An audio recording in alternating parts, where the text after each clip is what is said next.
SHEREE has clapped back at Jennifer and Nene. We got Monique Samuels responding to her being cut out of that Don't Rush challenge, or was she? And then we're going to be talking about Cynthia and Eva and their future on the Real Housewives of Atlanta. Get into this. Well, he's cute. I might put him in Potomac. Okay, yes. Yeah, he can come right on to Potomac. What's up, y'all? It's your boy Richie Scott, back with another video, back with this good tea right here, boy. Get yourself some of this good detox tea down in the description in this video, okay? Go ahead and get it smart shipped to your house every month. Help you lose some weight, get that skin looking right. Make sure you guys hit the subscribe button down below. Hit that notification bell button so that you can be clued into when we drop new content right here on this channel. And also subscribe to my texting community where I can let you guys know where the tea is being dropped off as soon as it's being dropped off, okay? And the tea, by the tea, I mean these videos, okay? Let's go ahead and dive into what we got to talk about. Okay, so I did a couple of videos earlier today, honestly, y'all, but the tea just, I mean, it kept on being spilt. You know what I'm saying? It kept on being spilt.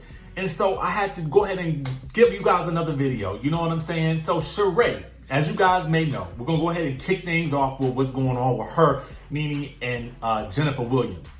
So last week, we told you guys that Jennifer Williams and Nene had done a live together in which they discussed Jennifer Williams being allegedly scammed by the guy she was dating. And apparently he allegedly stole her Range Rover. Now, this is according to the police report that she has filed. And so she's going around and doing some press about it, really doing interviews and talking to people about it and really educating people on exactly what happened. Now, we talked about it last week, how at the end of that video, she did feel the need to let us know that she had, I guess, visited SHEREE's house with this guy, and that this guy that allegedly stole her car is a friend of SHEREE's. Now, in my video, I was like, okay, well, listen, hey, you know, hopefully if SHEREE knows this guy, then she can, you know, give some information to the people and maybe help locate him or whatever. But it looks like SHEREE did not appreciate being included in the conversation, okay?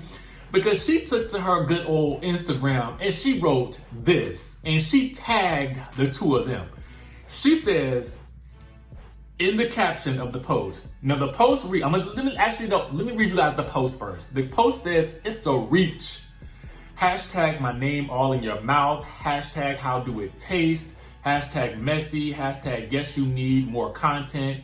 Hashtag clickbait. Hashtag you're reaching sis. Hashtag I got time. Hashtag quarantine ready. She said, over the past few days, I've received an influx of calls and texts about some interviews that my name is brought into. I typically don't indulge, but what's good at Nene Leakes and at Jennifer Williams? So, interestingly enough, that SHEREE did not appreciate her name being brought into this whole conversation. Now, is what they said that bad? No. But I guess it was just sort of the way Jennifer brought her name into the conversation, and it's sort of the way it was sort of mentioned.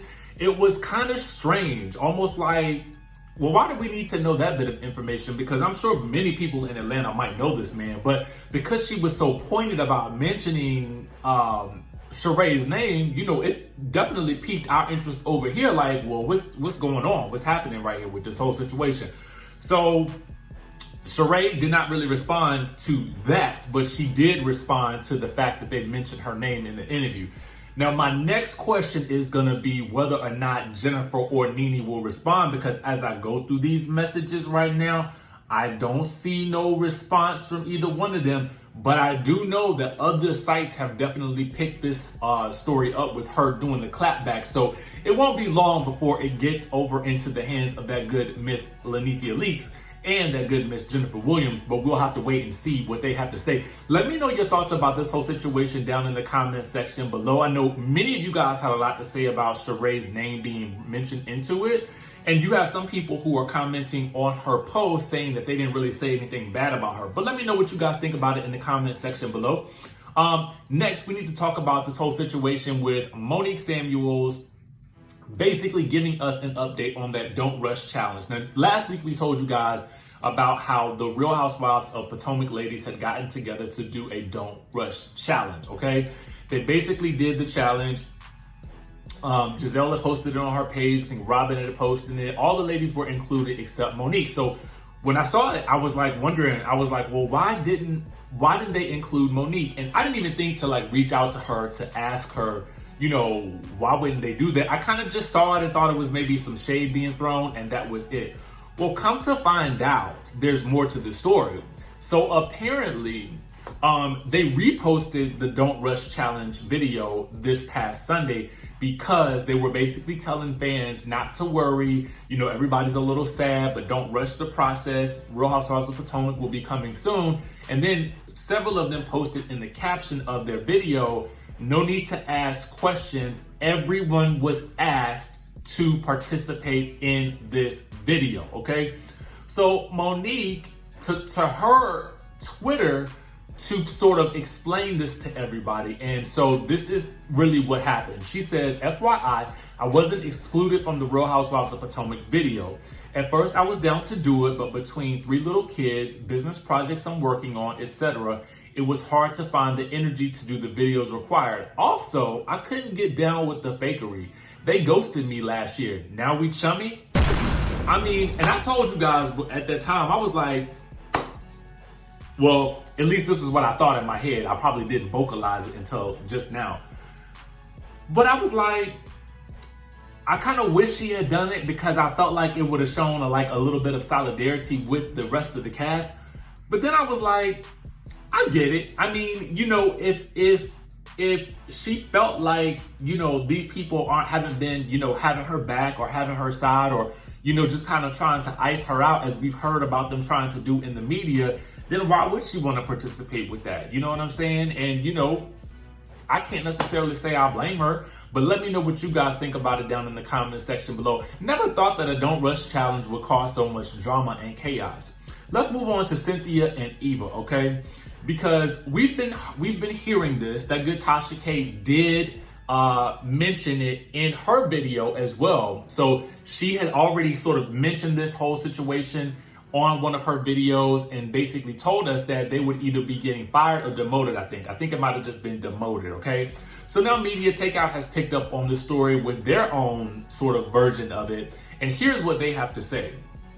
Now, they're saying that the cast is getting ready for a shocker. 2 of the housewives, Cynthia Bailey and Eva Marcel, are expected to be fired from the show, okay? They said, according to an executive at Bravo, the higher-ups have all decided that the cast needs a shakeup and that Cynthia and Eva will be getting the axe. The source said Cynthia and Eva's storylines were the weakest. We knew there was going to be a change going forward, bring in new housewives and get rid of some old ones. The insider also added, it's important to constantly refresh the cast with new blood. Now, there were other rumors that Nene would be leaving the show. That was from earlier this year. And then the person here is basically saying those rumors are not true. The executive told us, no, Nene is not getting fired. She's the best part of the show. And they asked, well, when is the official word going to drop on Eva and Cynthia? And then the exec explained they'll be notified the final decision after reunion shows airs. Until then, they have no idea that they're likely out of a job. Newsflash, once you put it out there, once a source tells someone, it's going to make the news and they're gonna find out, okay? Now, the insider did add that there is a slight possibility that one or both of the housewives may keep their job, especially if this whole quarantine situation continues. But right now, she expects that the 2 housewives film their last episodes as housewives. So this is not the first time we have heard this about Cynthia and Eva. It's interesting to me that they would let Eva go. Mostly because I kind of felt like I wanted to see where this whole beef with Porsha was going. You know, I wanted to know if that was going to go anywhere. In terms of the storylines being the weakest, I mean, I felt like Cynthia had a strong presence on the show this year. I felt like she was given more airtime than in past seasons. And I almost kind of felt like she was leading some of the storylines at the beginning of the season. However, I do think it is time for a change. I do think that Cynthia at this point in time, you know, can ride off into the sunset with a very, very happy ending, and all of us would feel great about it. Not in the sense that she got booted from the show, but in the sense that she found love and marriage again and her man lives in LA. I mean, it makes perfect sense. In terms of Eva, I mean, I don't really know. It's going to be interesting to see how that plays out, because with the 4 housewives that they have left, it's kind of like Eva and Porsha, excuse me. So it's kind of interesting what we'll have left with Nene and Porsha, and then we'll have Kandi and Kenya. It would be nice to have 2 new people kind of come aboard and sort of be like, you know, almost on neutral ground, but I almost feel like you would have to have someone who kind of knows a lot of those parties in order to kind of bring them back together for events and things like that. Otherwise, it wouldn't really make sense. You need a peacemaker or someone who is somewhat neutral to be in the middle of these groups to try to get the group back together for events and stuff like that. Otherwise, it just won't make sense. Anyway, let me know what you guys think about these stories down in the comment section below. Again, this last one is from Media Takeout, but it is a rumor. It's been mentioned before, so we'll just have to see what happens. But let me know if you agree with these things that we've heard right here, and let me know your thoughts about all of these situations down in the comment section below. Make sure you guys hit that subscribe button, hit the notification bell button, and I will see you in the next video.